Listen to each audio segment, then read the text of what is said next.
Hey everybody, I am joined today by Amy Wallace, who is a coach of Patronus Coaching and also a coach on Seth Godin's Alt MBA. So Amy, welcome. Thank you for having me. Thank you so much for coming and having a blether. So for the next wee while, I really want to dig into what is coaching with you, because I think a lot of people, especially in a work setting, can get confused with leadership, management, mentoring. What is coaching? Can you help me unpick those terms? That's a great question. And I think one of the things I usually start with is to explain what it's not. So you mentioned things like mentorship. And so it's coaching at its heart is not about giving advice. It's not about being a mentor. As a coach, you don't have to have been through every single one of the experiences your coachee is going through. So if you're a new manager, you might want to find a mentor who's a manager who's been managing for multiple years. And that would be a great mentor to give you the advice, experience they've experienced themselves. But a coach really is there just to provide a supportive space for someone to think out loud, to bounce their ideas off. And I think the most powerful part of coaching is silence. So the coach can sit there in silence, let the person they're talking to talk out their thoughts. And there's something really powerful that happens when someone hears themselves talk out loud. And then the next step of that is the coach mirroring that back at somebody. So asking them a well-placed question, even a really simple question.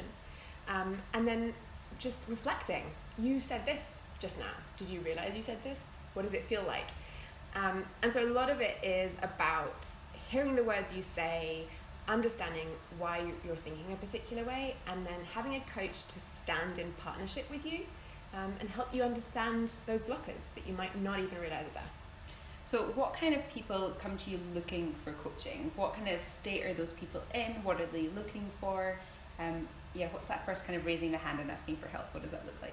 That's a great question. I think a lot of people aren't necessarily as aware of coaching as an option to start with. And also a lot of people might be turned off by the idea of it being a very touchy-feely, woo-woo kind of experience. Okay. And it's true, you do go into some very human depths. Because one of the things you find as a coach is that even if you're having a problem within a professional setting about a particular issue or something very technical, often there are other people involved, there are emotions, we're all human at work as well. So a lot of people are perhaps hesitant to try that out. But it's a lot of people who come to me as a coach are people who are ready to take that next step. That sounds really cheesy, but they realize that there is something blocking them. They might not even know what that is, but they want to perform better. They want to help others in a different way, or they have particular anxieties at work that they're facing. It's not just at work, it can be in a personal life, and the two are very connected. So it's people who realize that they have potential and they're not quite sure how to get there, or they have a goal in mind and they don't know how to get there. So I guess there's lots of different avenues that we could go down. We can talk about personally, what if I were to look for coaching, what could that give me and where would it go? But I wondered if we could start by thinking, as a leader within an organization, when should I coach? When should I advise? And when should I lead? How do I learn those skill sets and learn when to deploy them? It's a great question. I think one of the things at the root level of people who are leaders and managers is that confusion between management and leadership, right? And so anybody can be a leader. You don't have to be a people manager to be a leader. You can be a people manager and not be a leader because you haven't stepped into that role fully. And I think the most powerful part about coaching is that anyone can do it. Anyone can really truly listen to somebody else and ask a question to move that person forward. So in the very pure sense, coaching works in a lot of situations because you can help someone else figure out the next step for themselves. Once you have somebody who has come to a solution for themselves, they're more likely to feel ownership over that solution. They're also more likely to feel like it's something that they can do. So even if I came as a manager and told my team, I'd like you to do X, Y, and Z, if I can coach them through those steps, there is a better understanding of how those steps will play out, what might go wrong. There's always a place for advice and feedback and what we think of in terms of traditional management. But being able to deploy coaching skills means that you can empower your whole team and everyone around you to think through things for themselves, to take ownership of solutions, and then to use those skills with other people. Just a well-placed question makes a huge difference. Yeah, so I'm hearing that actually I don't need to look at myself and think, well, I can't start to ask coaching questions and behave like a coach until I'm a leader or until I'm a manager. Is that something that our teammates, we could all be using a coaching methodology? I would say yes. I think if you think about situations where people are feeling stuck, a well-placed question of, well, what would you do if it were easy? That's a very simple sounding question, but if you're talking to somebody who maybe they're an engineer and they're working on some code and they're stuck, even just taking them through a few questions, even if you aren't an engineer yourself, you could say, well, who might know their next answer? Who might you be able to go to help? And just those questions that help us get out of our own heads, because we have blind spots, we have anxieties, we have things that stop us from reaching out for help, or we may not even be realizing that we're stuck. And so anybody can just ask somebody to help them unlock that next step. So can we play that out a bit? Like how do I know what questions to ask? How do I know what coaching looks like in any given situation? Like how do I know is it leading a person? Is it helping them to explore? I have so many questions and uncertainty around all that. So coaching in its purest form, the form that I've learned about, is not about directing somebody. So it's very much working in partnership with someone. It's not about knowing the answer for them or having a particular destination in mind. It's sort of going on an adventurous journey together, and it's based in a deep sense of curiosity, not in terms of like a nosiness, like I want to know what this person said and why, but curiosity in terms of, oh, you said something that really intrigues me. I wonder where we could go with that, or why did you say that, or what did you mean by that? And so there is no such thing as a right or wrong coaching question, and we think about things like closed and open questions. So a question like with a yes and no answer would traditionally be a less good question, because you're not expanding someone's perspective. But just practicing questions like, what's hard about this? That is just a very simple question that can really unlock someone's perspective. What would you, if you picture yourself 6 months from now, what would that look like? Right. And so those can feel like really expansive and hard to answer questions, but that expansive nature can just help someone take themselves out of the moment in which they're stuck. We all find ourselves stuck in places where if we saw someone else, we would say, it's easy. Yeah. I know the next step. Yeah. And that's another great question, is what would you ask someone else to do if you were advising a friend or a colleague? And if we take ourselves out of that situation, we're often very good at giving advice. So just being able to get somebody to take themselves out of that place, reflect on it, and be aware of those emotions connected to the situation. So because I'm sensing this is important in terms of what coaching is and what coaching is not. If you were to go and seek a coach, what are they definitely not going to be delivering for you? So I think that answer differs based on the coach. So coaching is a very broad term. I think the key there is, depending on what you're looking for, a pure coach will be somebody who won't be giving you resources. They won't be giving you a plan. Okay. They might be saying, where do you want to be? How can I help you get there? But they will guide you to come up with those steps themselves. It's also definitely not therapy. So that's another thing. While coaching does touch on human emotions, and you dig into blockers and emotions and feelings in the body, it's not about diving deep into past traumas or issues. Those things can come up naturally in a session, but if somebody has a need for a trained therapist, that is not something that someone's going to get out of a coaching session. So to actually answer your question, I would say that in a coaching session, you're going to get somebody who's asking you questions, who's leaving a lot of space, and quite often that's the most powerful time, because how often do we get time to just talk without somebody listening to respond? Right. So just space. The other really powerful thing is beyond just asking questions, somebody who can reflect your own words or body language back to you.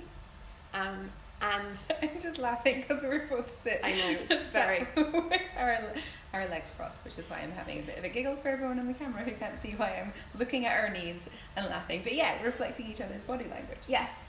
And if someone's saying something and every time they mention a particular person at work, they cross their arms or something, that's the kind of behaviour we're not conscious of. But a coach can say, I'm noticing that every time you describe this situation, your shoulders seem to tense.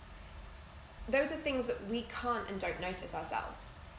Other things like images or language. So if somebody mentions a particular kind of situation and they're using particularly strong language, like they're describing a situation as a burden, okay, being able to reflect that back to somebody and say, you're mentioning the word burden with an association to this situation. Just hearing that can make some of the most powerful moments I've had being coached, because I've been on both sides of it, is when a coach has said to me, you've used this particular word 6 or 7 times in the last 10 minutes. And I would have sworn I'd never used that word to describe my feelings or that situation. And that can come as kind of an arresting moment. And that's the points at which you realise the stories you're telling yourself, the stories that your brain is telling you without you even being aware. And that's the key to a good coach, is someone who will support you in that conversation. They have the silence, have the reflection, but they'll also challenge you in a really safe way. So a lot of coaching is about permission, but if you're in a good relationship with a good coach, they can say to you, I'd love to nudge you. You're saying this word. What does that mean to you? Would you like to go deeper? And it's those challenging moments that can feel quite hard that really start to unlock different threads. So it sounds like a lot of it is being given the space, and if I'm being honest in how I'm taking it on board, it sounds like, oh, if I go to get coaching, I have to do a lot of work. I'm the one doing the work. Is that a fair example? Absolutely. And I think that you hit the nail on the head. The other thing that's beautiful about coaching is that you have maybe a 30-minute, 1 hour session once every 2, 3, 4 weeks. It depends on the coachee. But the work happens between the sessions. Okay. No matter how revelatory the session, how deep the questions, you have to do the work. You have to take on board those changes. You have to be able to notice moments in your daily life when you're engaging in a particular habit or behavior. So a great coach is somebody who will point these things out to you, with you, help you see those moments. But yes, absolutely, it is a lot of work to make that progress. Hopefully enjoyable work with a partner along the way. I love that sense of the collaboration. So working in partnership with someone on the development of whatever area you choose to go down as the coachee. And I'd love to hear a bit more about your experience on the Alt MBA. Like, what kind of people are you working with, and what kind of things that are coming up that you say you're working in partnership with them on?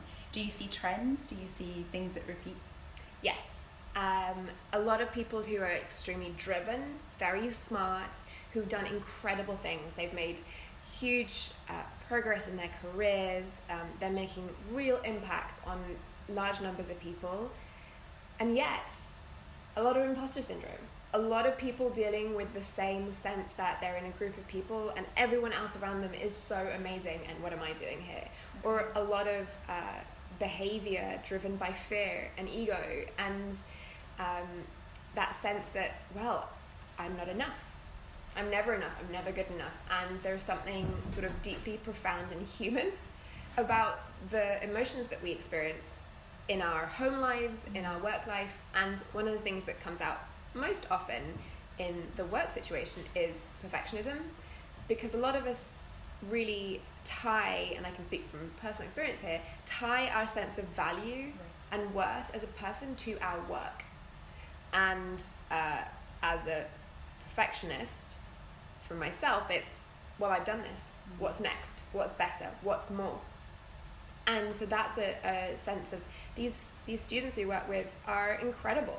They've they've done amazing things. They support their teams, their leaders. They've created non-profits or communities across the world, and still they're struggling with the same sort of imposter syndrome and not giving themselves the compassion and generosity they would give others. And what kind of revelations do you see people go on? What kind of journey, when it looks like I'm working with a coach and it is working for me and I'm doing the hard work, what does that feel like? For the coach or the coachee. I think it feels like, someone who's experienced it, it feels like moments where things unlock. So a really good session, there might be just the odd moment where you'll feel slightly lighter. Like a physical feeling? Physical feeling. And that's quite often because we hold a lot of our emotions in our body physically. We will tense our shoulders, or when you get anxious, you'll get butterflies, your heart will palpitate. Yeah. And so there is an element of we physically feel stress. And so if someone holds it in their shoulders and it's starting to unlock, they might sit back. They might start breathing deeper. And so there are physical manifestations of that, but also just an emotional clarity or enthusiasm. And one of the things that I love about coaching is that when I coach someone, I'll start by saying, how do they want to feel at the end of the session? Okay. Because in an hour, you aren't going to solve all of the problems in the world. But if you know that you want someone to feel like they have clarity at the end of a session, you can ask them what that means, what that feels to them. It's not about having a 16-point roadmap that they can follow for the rest of the year, but what does clarity for the next step look like? What does clarity feel like physically in the body? And so a lot of that is exploring, and sometimes you don't get there, or sometimes you take a really winding path and you end up there in the last 5 minutes. But it's, again, about making sure that the coachee is driving that journey, part of it, and feels emotionally, mentally and physically different, whatever that next step feels like.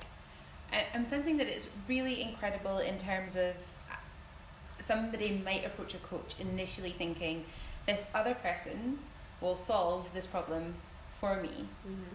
And what you're talking about is working in partnership and being supported to have the space to kind of do our own work.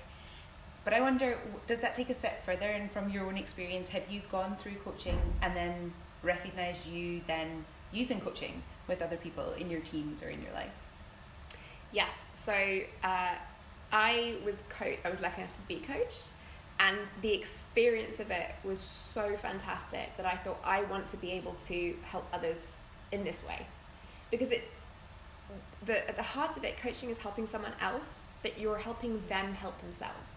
Because one thing that's true in life is you cannot change other people. You can help other people see the change they want to make, and you can help them get there.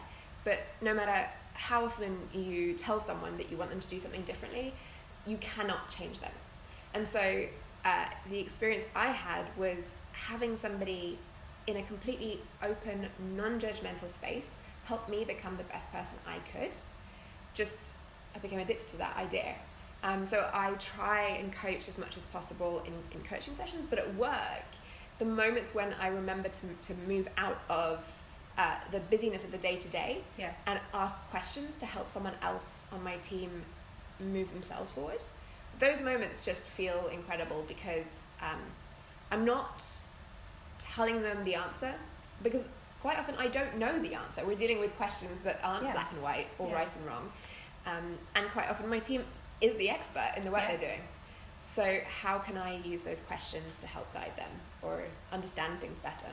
So I'm trying to think of practical examples, even just from the week that we've had. So we have thrown ourselves together as a team of lots of different people trying to do this incredible challenge of taking a product from idea all the way to revenue. And we're live broadcasting it, and there's challenges involved with that. So I'm wondering, trying to think of an example, like if we're trying to give each other feedback, or something's happened and something's gone a little bit wrong and we need to tweak it for next time. What kind of questions and that's not a hierarchical situation, that's us pulling together as a team. What kind of tools and questions can we learn to ask to prompt in terms of, well, what would good look like next time, or how do we form those phrases and those questions? That's a great question. I think a lot of the questions revolve around what did we learn? Okay. What does good really look like? And what do we feel right now? So in the case of something that may have gone wrong, or it may not have gone as well as you were expecting, how can you ask yourself, is it true that it didn't go well? So that's an initial assumption already, that it didn't go well. Exactly. Okay. If something, if someone made a mistake, is that true? Is it true that it was a mistake? Yes, it may not have gone as well as expected, but what did you learn from that experience? And when we think about things like mistakes or things going wrong, I personally feel it in my body. I get kind of tense. The idea of making a mistake is hard. But how can you reframe that and say, oh, well, is that true? Did things go badly? Did things actually, were there actually hiccups? Could they have gone better? And then you dig into, all right, well, what does really good look like? If everything went perfectly tomorrow, what would that look like? Okay. How would we feel? And how can we make that happen? I would love to unpack a little bit about how do we feel. I think if we're used to using that kind of terminology, asking that question, then that's fine. I can imagine for some people that sounds massively out of place in a work environment, or if you're working with contractors or people that you just don't know very well. Like, what do you mean asking me how I feel? It seems like a very personal question. Yes. Like, I can imagine that being quite just a resistance to that, either for certain personality types or a relationship with that person. Do you see that within teams, and how do you get by that? Maybe I'm worrying too much about, would people look at me weirdly and be like, why is she the one who keeps asking how I feel? Do you come across that? Yeah, and I think that it's not unusual. I think we talk a lot about the idea of us being people outside work, and then we have a version of ourselves at work. Right. To a certain extent, there's always going to be a professional version of us that comes into work and we get our work done. But we're still humans with our own emotions. I'm a huge fan of Brené Brown. You and I have spoken about this before. We have. But I think that when she talks about things like vulnerability and courage, she really hits the nail on the head, because we're not used to doing that. We're not used to being asked how we feel or talking about how we feel. Right. And I think the idea of being vulnerable and being able to share how you feel is incredibly powerful, because not only does it mean that other people can recognize that others are having the same feelings and emotions. Okay, so you're not alone. Not alone. But the other thing is that it's okay to share that, even if you are the only person who's feeling a particular way. So I feel one way, but at least I've told you all. Exactly. And I think a lot of people interpret that as, let's wallow in our emotions and complain. And that is not what it's about. The idea is that if I'm in a trusted group of people and I'm feeling particularly anxious today, being able to tell you that I'm feeling anxious means that you're aware of that fact. Yeah. You can ask how you can support me. It's not that I'm asking for extra attention or that I'm asking to be treated differently. What I'm saying is, I trust you to know that this is how I'm feeling today, and that I feel it may affect my work, but I'm aware of that, and I want you to be aware of that. Okay. And it can feel like a really scary, vulnerable right. place. And which is why you said it has to be a trusting, like, I trust you with this information that I'm sharing with you. Exactly. But I think the key here is that you mentioned the idea of, what if I'm the person who's always asking someone how they feel? Right.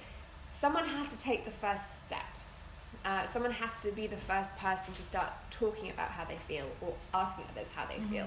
Not in a manipulative way, not in a way to gain information that they can use later, but really truly to treat somebody that you're working with as a human, as another person. We are all, if we're thinking about the true team collaboration, we can get the best for our businesses and our lives and our colleagues if we are treating each other as whole humans. And that means the same thing. If someone's a new mother and they are coming back to work, them being able to say, I'm having a rough day because I'm missing my baby. Yeah. That doesn't mean you have to treat them differently. It doesn't mean that you have to suddenly, what some people might say, coddle them. Yeah.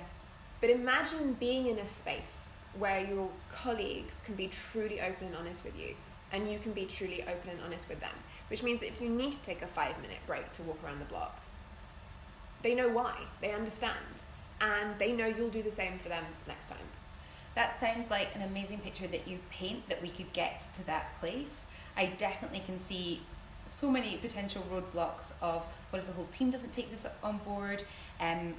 What about the aspect we've talked about, okay, being willing to ask the question, how do you feel? But what if I don't know how to answer that? Either because I don't know or I don't have the word to describe what I'm feeling. Like, I don't necessarily know how to name this. Yeah. How do we kind of factor that into the giving people space? Yes. I would say it's always fine to say, I don't know. So even if someone asks you, how do you feel? And your answer is, I genuinely don't know. Yeah. That in and of itself is quite a vulnerable answer. It's okay to say that. I don't know how I feel. I'm still processing this. I'm feeling mixed up. The other thing is that each of us think differently about things. Some of us, it's like we learn. Some of us are visual learners. Some of us are auditory learners. One of the really interesting things that you can do with that kind of question is you can say, so how do you feel? And we associate that with emotions. And so we want to have a word that perfectly describes our emotion. But you could go deeper and you could say, well, what does your body feel like? Where does it feel tight? And that can sort of help you unpick, well, my shoulders feel really tight. Okay, well, when did that start happening? What can help you relax that? And because our mind and body are so intertwined, it's like you go and do yoga and that will help stretch your body. It'll also help your mind calm down. The other thing you can do is you can ask people to use use other senses. So what does it look like? Okay. What does it sound like?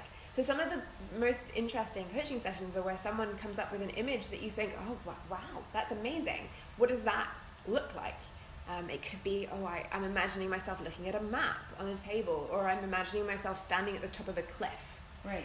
Really telling. Yeah, there's no word for the emotion right. of standing on the top of a cliff, because it's different for each person. But once you have that image, you can say, well, is that good or bad? Do you want to jump off the cliff? Do you want to step back from the cliff? What do you need to do? Do you need to sit down? And you can walk someone through within the context that they're thinking through. And that's the other thing that I would highlight is that as a coach, removing all judgment is incredibly important. And removing all assumptions is important. So just then the idea of someone feeling like they're standing at the top of the cliff.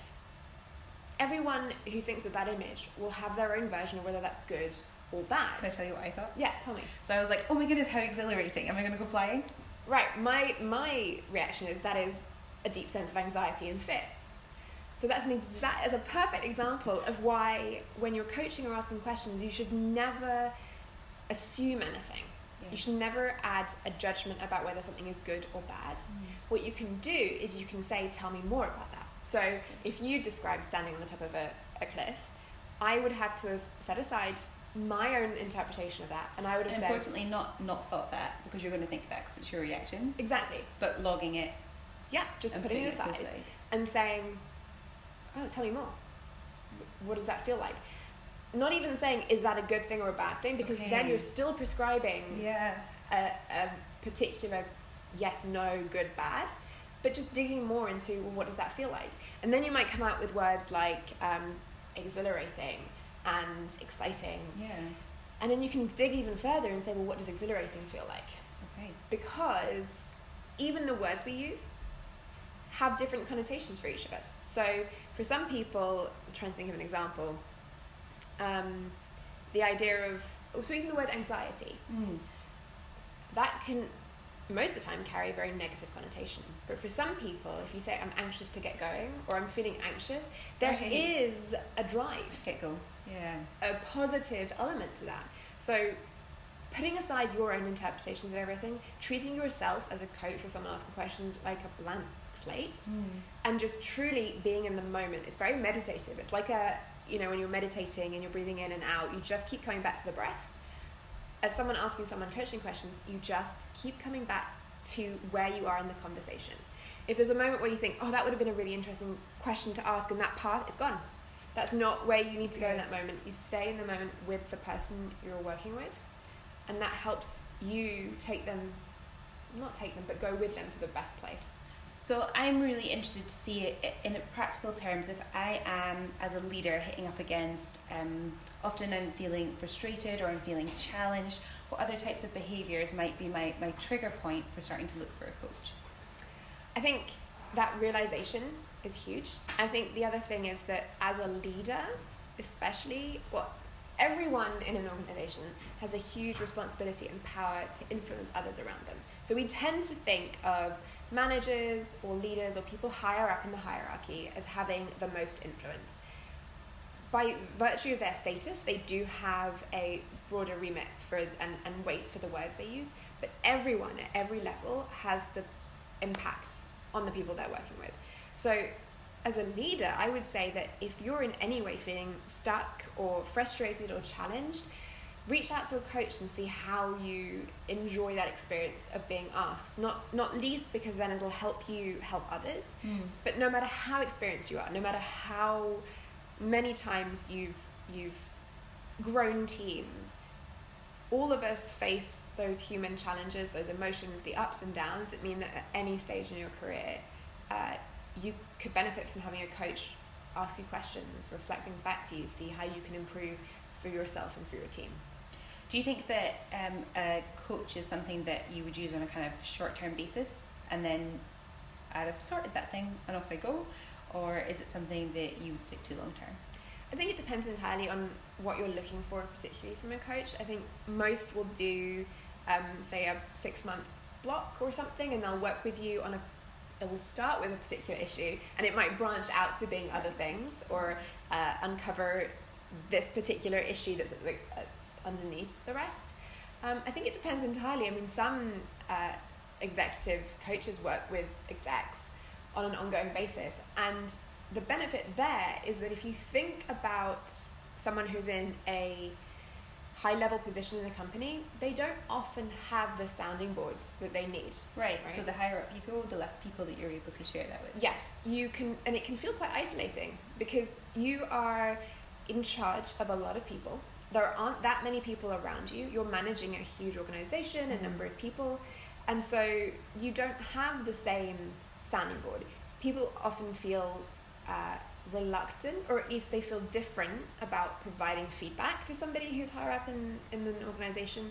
And so having a coach means that you, to be honest, just have that sounding board. There's a concept in engineering about rubber ducking. So it's that idea of you take the rubber duck from your bathtub and you just talk it out loud. You just talk to the rubber duck, and as you're talking it out loud, you'll unlock things, you'll figure things out for yourself. I've also heard it called lampposting. So imagine just standing and talking to a lamppost. So for everyone in any level of an organization, being able to understand how you as a human are interacting with others and what's blocking you, and just having a space to talk it's incredibly powerful. Are there some organizations out there who have integrated coaching into part of their, I don't know whether that's CPD or a budget for their team to be able to have coaching, or do you have a view on internal coaches versus external coaches? Like, what does that look like in terms of organizational development, growing and scaling a business? When should we get support for coaches? I think it depends entirely on the organization you're in. A lot do provide CPD that allow you to go and spend that money on a coach. I think it's something worth asking for, especially if it's the kind of thing that you can see progress from. The hardest thing about coaching is selling it as a benefit, because the changes take time. A lot of the time you're dealing with innate habits or stories you've been telling yourselves, narratives you've had for a long time. So if I'm looking for my return on investment, Amy, when is this going to happen? Yes, it's not going to be a next day immediate transformation, but over 3, 4, 5 months, it's huge. I think the interesting question is internal versus external coach. There are a lot of organizations that do have internal coaches. A lot of the HR people and people ops are trained as coaches or have taken training, and that can be incredibly powerful. I also know a lot of organizations that train their managers to coach. So giving people personal development money, professional development money, so they can train as managers to coach their teams, that's incredibly powerful. I think the trickiest question between internal and external coaches is just depending on what the organization feels like and how safe someone feels about talking to an internal coach and the conflicts of interest, because coaching is inherently a very personal thing. You're going to be talking about your own emotions, the difficulties you face, not in a malicious way, but somebody might know something relevant to your situation. A good coach will keep that completely compartmentalized, but there is a significant need for the coachee to feel totally comfortable and trust in the conversation and the relationship. So I think it varies from organization to organization. I'm seeing more and more where people are understanding that managers can treat themselves as leaders rather than just managing. And one of those leadership skills, the key piece if you read a lot of books about leadership, one of the key pieces is that great leaders coach. Right. So I think it's growing in trend, especially as people like Brene Brown are making more of an impact with the idea that we can bring these emotions to work and that we do whether we want to or not. So just to round up, I would love to hear your thoughts on, if someone's looking for an external coach, how do I go about finding one, vetting them, deciding that they're a right fit? And I would love your take on in-person versus remote. Does that have play any part in it?